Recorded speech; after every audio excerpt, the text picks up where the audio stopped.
அனைவருக்கும் வணக்கம். Welcome to செரி டாக் தமிழ். ஒரு கிராமத்தில் விவசாயி ஒருவர் தன் மனைவி மற்றும் மகனுடன் வாழ்ந்து வந்தார். நாள் முழுவதும் விவசாய வேலையில் அவர் ஈடுபட்டிருப்பார். அவருடைய மனைவி வீட்டை பார்த்து கொள்வார். மகன் பள்ளிக்கு செல்வான். ஒரு நாள் அவருடைய மகன் பள்ளி விடுமுறை என்பதால் வீட்டில் இருந்தான். அப்பொழுது வயலில் வேலை செய்து கொண்டிருந்த அந்த விவசாயி ஒரு அவசர வேலையாக கிளம்பிவிட்டார். அதை பார்த்து கொண்டிருந்த அவருடைய மகன் தந்தைக்கு உதவ வேண்டும் என்ற எண்ணத்துடன் வயலுக்கு சென்று வேலையை தொடர்ந்தான்.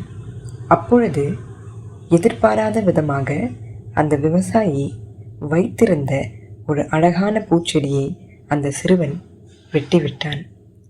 அந்த பூச்செடியை மிகவும் ஆசையாக அந்த விவசாயி வளர்த்து வந்தது அவருடைய மனைவிக்கும் மகனுக்கும் தெரியும்.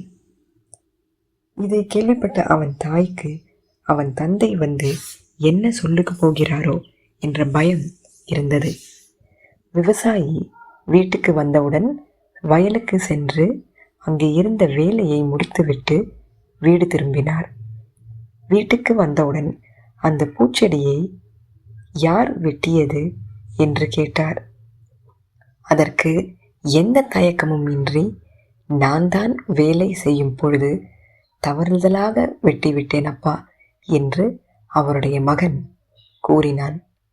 அதை கேட்ட அந்த விவசாயி தன் மகன் தன்னிடம் எந்த தயக்கமும் இன்றி பயப்படாமல் உண்மையை சொன்னதை எண்ணி மிகவும் பெருமிதம் கொண்டார்.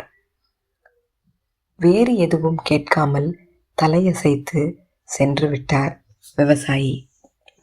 ஆம் நண்பர்களே, குழந்தைகள் கூறும் உண்மையை நாம் ஏற்றுக்கொண்டு அதில் உள்ள பிழையை சரி செய்தால் பொய் என்பதே இருக்காது.